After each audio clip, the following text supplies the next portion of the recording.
Don't forget to like the video, share your thoughts or story in the comments and subscribe to our latest stories.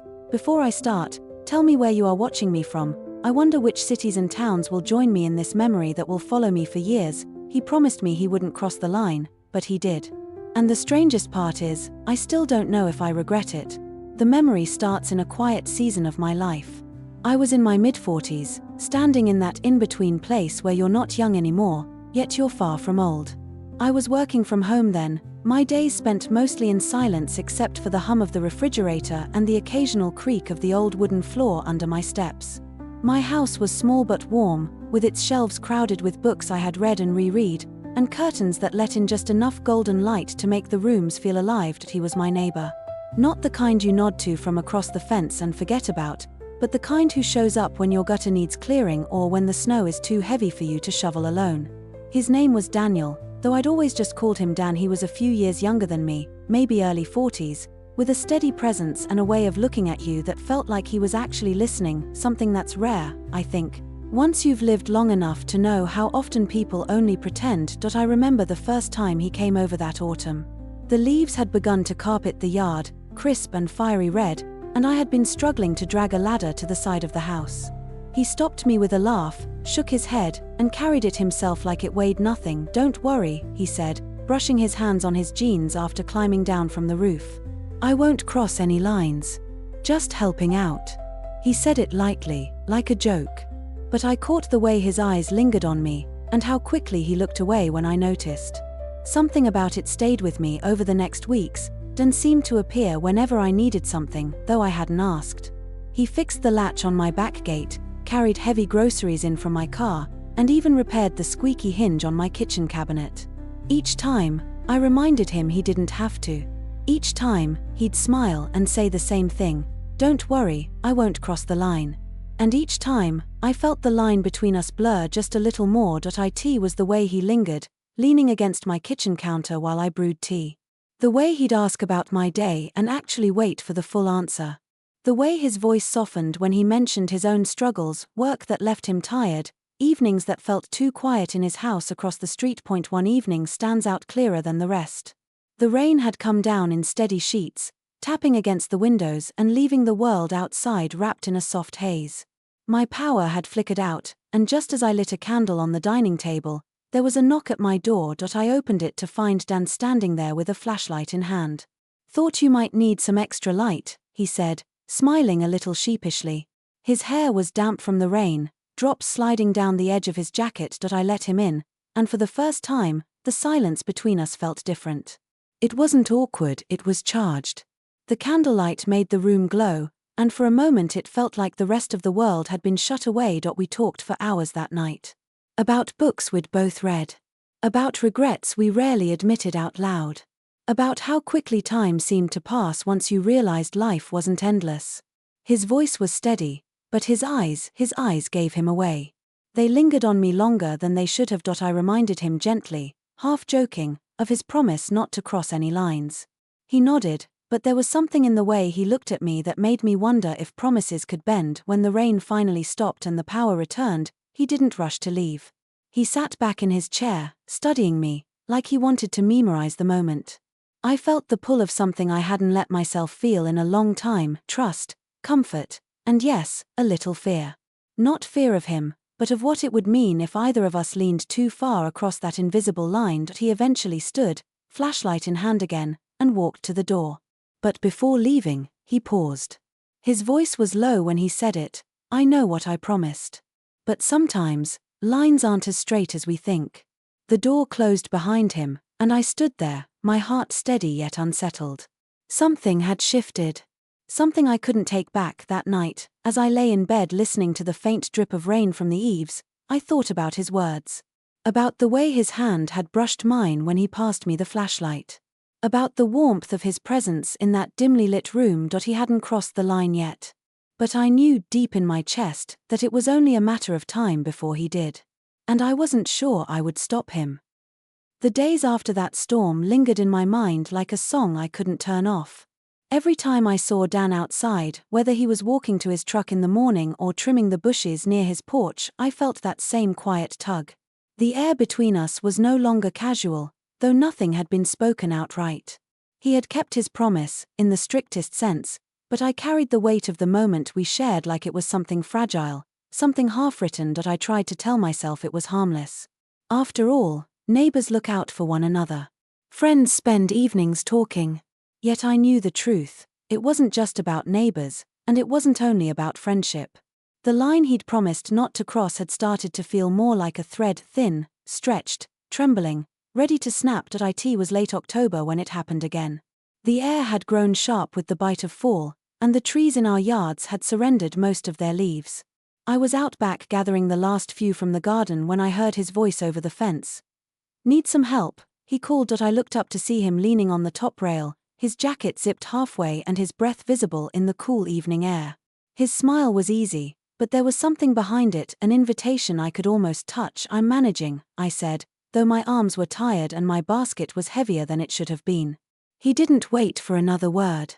He was through the gate, sleeves rolled, and at my side in seconds. We worked quietly at first, raking and gathering, the sound of dry leaves crunching beneath our shoes. It wasn't until we carried the last load to the compost pile that he finally spoke. "You ever feel," he said, brushing dirt from his palms, "like you've been waiting for something without even realizing it?" The question hung in the chilly air. I felt my chest tighten because I knew exactly what he meant. I had been waiting, for what? I hadn't let myself name. I didn't answer right away, and he didn't press me. Instead, he stood there with his hands in his pockets, watching the evening sky fade from gold to indigo. Then, almost without thinking, he stepped a little closer. Not enough to touch me, but close enough that I could feel his warmth against the cold air. "I told you I wouldn't cross the line," he said softly, his eyes steady on mine. "But maybe we both know it's already blurred." My heart raced in that quiet moment. I could have stepped back. I could have reminded him of the promise we both pretended to hold on to. But I didn't. Instead, I let the silence answer for me. That night, he stayed for dinner. It wasn't planned, just a casual, "Why don't you come in?" that slipped out before I could second-guess myself. I cooked a simple meal, the kind I usually made for myself alone, and we sat across from each other at the kitchen table, the candlelight from a small votive flickering between us. We laughed more than we should have over something trivial, and when the laughter faded, we let the quiet settle in again. It wasn't awkward anymore, it was layered, full of meaning. His hand rested near mine on the table, not touching, but close enough that I felt the pull. When he finally stood to leave, I walked him to the door. He hesitated before stepping outside, his hand brushing lightly against mine, just for a second. It was the smallest touch, but it felt enormous, like a door opening, even if only by an inch. That night, I couldn't sleep. I replayed the way his voice had sounded when he said he'd been waiting. I thought about the way he'd looked at me, like I wasn't invisible, like I hadn't been forgotten by time. It had been years since I had felt that seen, that acknowledged. The following week, I found myself looking out the window more often, glancing across the street, wondering if he was doing the same. It wasn't long before he knocked on my door again, this time holding a book he thought I'd enjoy. "Borrow it," he said, handing it to me. "But don't rush. I want to hear what you think when you're done." It was such a simple thing, but I understood what he was really giving me wasn't a book, it was another reason to come back, another thread binding us closer. As I watched him leave that evening, I realized something. The line we had both spoken of so many times wasn't a wall keeping us apart. It was a path leading us closer, step by step, and deep down, I knew the next time he came over, he wouldn't just brush past the line.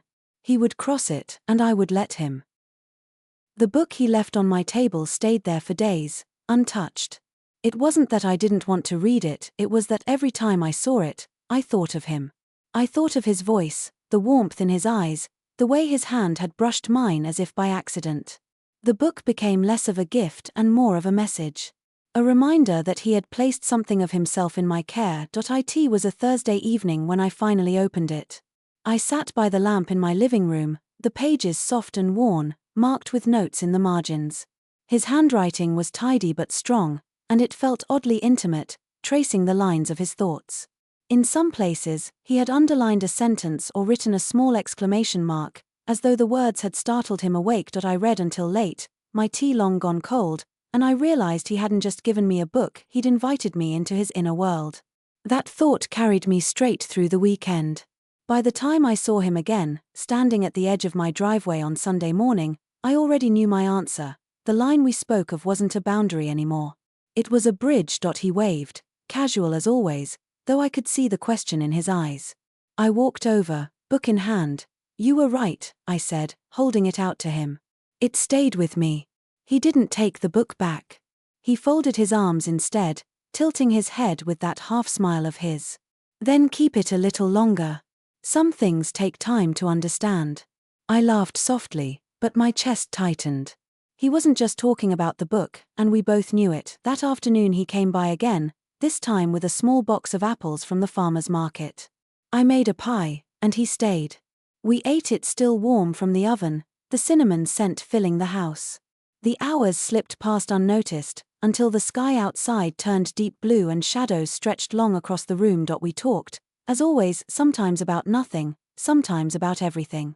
But there were moments when the words faded and silence took over, when our eyes met and held, when something unspoken but undeniable passed between us, and then it happened. Not in a rush, not in a storm of impulse, but in the quietest of ways. He reached for the dish I was holding, and when his hand closed over mine, he didn't let go. He looked at me as if asking a question without speaking it. I didn't pull back. I didn't need to, Dan, I whispered, though I'm not sure why. Maybe to remind him of the promise, maybe to remind myself. I know, he said, his voice steady. I promised. But some promises, maybe they're not meant to last forever. The room felt smaller, warmer. My breath caught, not in fear, but in the realization that I had been waiting for this moment longer than I dared admit. He didn't move closer, not yet. He waited, giving me every chance to turn away, to remind him again of that line. But I didn't. I let the quiet stretch between us until it became an answer of its own. That night, he left later than usual. At the door, he paused again, his hand resting briefly on mine, his eyes steady and searching. Are you sure? He asked softly. I nodded. I am. He didn't say anything more. He stepped out into the cool night, the sound of crickets filling the silence he left behind. But I knew, without a doubt, that something had shifted forever. Lying in bed, I stared at the ceiling, the faint scent of cinnamon still lingering in the air. I thought about the way his hand had lingered on mine, the way his voice had sounded when he said some promises aren't meant to last forever, and for the first time in years, I didn't feel alone. I felt the beginning of something fragile, yes, but real. Something worth risking the line for.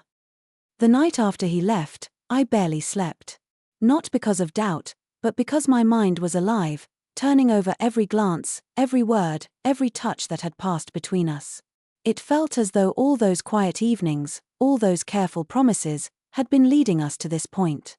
I wondered if he lay awake too, staring at his own ceiling, thinking of me. The next morning, I went about my routine, but everything felt different.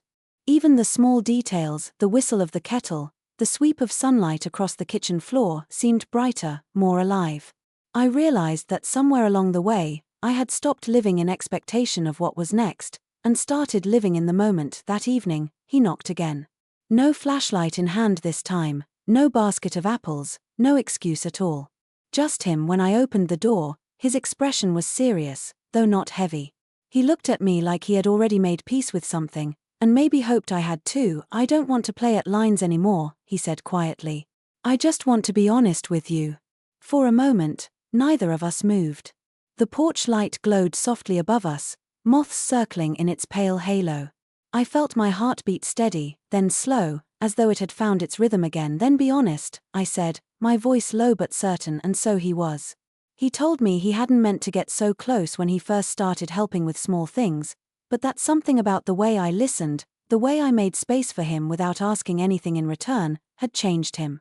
He admitted that he'd fought against it, reminding himself of that line over and over, until it became clear that he wasn't protecting me by keeping it, he was only holding both of us at arm's length. Hearing him say it out loud lifted something inside me I hadn't realized I was carrying. I had lived so long convincing myself that the best years of being truly seen, truly connected, were behind me. And here he was, telling me that they weren't, that maybe they were only just beginning. I didn't answer right away. I simply stepped aside and let him in. That night, we didn't rush into anything dramatic. We didn't need to. Instead, we sat in the living room, a candle burning low between us, the book he had lent me resting on the coffee table. We talked again, the way we always did, but this time, there was no holding back, no pretending we were only neighbors. I told him about my fears of being hurt, about the years I had spent building walls I didn't think anyone would bother climbing. He told me about his loneliness, about how he had convinced himself he didn't deserve more than silence. By the time the candle had burned down to its stub, the line was gone. Not crossed, not bent, gone. In its place was something stronger, trust, fragile but real. When he finally stood to leave, I walked him to the door like always. But instead of stopping short, instead of brushing my hand lightly as though by accident, he reached for it fully this time. His hand in mine felt certain, like an answer to a question I hadn't dared to ask out loud. "I'll see you tomorrow," he said, not as a question, but as a promise. And I knew he would. As the door closed behind him, I leaned against it for a moment, letting the stillness of the house settle around me. I thought of the months that had led to this point, the storm, the laughter, the apple pie, the long silences. And I realized something I hadn't expected when this all began. Sometimes the lines we draw aren't there to protect us at all. Sometimes they're only reminders of how much we have to lose if we never risk crossing them. I don't know where the story will go from here. Maybe it will be something lasting, maybe just a season. But what I do know is that I no longer fear the line. Because once it's gone, what's left isn't uncertainty, it's possibility, and that is more than enough.